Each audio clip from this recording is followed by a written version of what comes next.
Hello, this is Chanel with WTI, and this is my Safavieh rug. I fell in love with this rug immediately.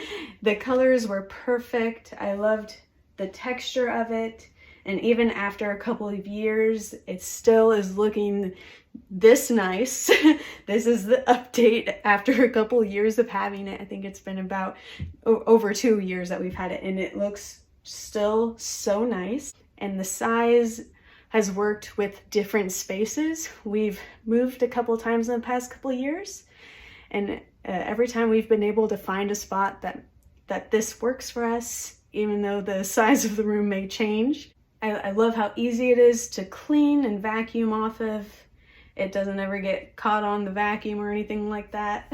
But again, when it comes down to the way it looks, it's just eye-catching. You notice it when you walk into the room, and it just makes you happy.